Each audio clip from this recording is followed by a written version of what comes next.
अहम खबर से आगाह करेंगे। सिंध के गोदामों में गंदम चोरी और करप्शन इल्जामात पर नैब इंक्वायरीज। पीपी रहनुमा निसार खोड़ो का नाम ECL से खारिज करने से मुतालिक दरखास्त के बारे में मजीद तफसीलात हासिल करेंगे।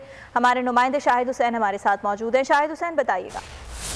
जी बिल्कुल, सिंध के गोदामों से गंदम चोरी और करप्शन से मुतालिक जो 3 मुख्तलिफ इंक्वायरियां नैब कर रहा है पीपल्स पार्टी के सीनियर रहनुमा निसार खोड़ो और दीगर के खिलाफ। उनकी आज 2 मुख्तलिफ दरखास्तों की समाअत, जिसमें उनका नाम ECL से खारिज करने और दरखास्त जमानत से मुतालिक दरखास्त की समाअत थी। उसमें एक तो अदालत ने सवाल किया क्या कि नैब ने जो है निसार खोड़ो के दौरान गिरफ्तारी जारी की है नहीं की है। इस मुतालिक नैब के प्रोसिक्यूटर ने कहा कि वो अपने जो हाईएफ्स हैं आला ओहदेदारान उनसे पूछकर बताएंगे। दूसरी जानब जो असिस्टेंट अटॉर्नी जनरल पाकिस्तान है उन्होंने निसार खोड़ो का नाम ECL से खारिज करने से मुतालिक दरखास्त पर जवाब जमा कराने पर अदालत ने निसार खोड़ी की अबूरी जमानत में 21 अक्टूबर तक तोसी की है और दूसरी जानब जो अटॉर्नी जनरल पाकिस्तान है उनको जवाब जमा कराने के लिए भी मोहलत देते हुए समाअत मुलतवी करती है। ठीक है शाहिद हुसैन, बहुत शुक्रिया। सब्सक्राइब करें और बेल दबाएं ताकि कोई खबर रह न जाए।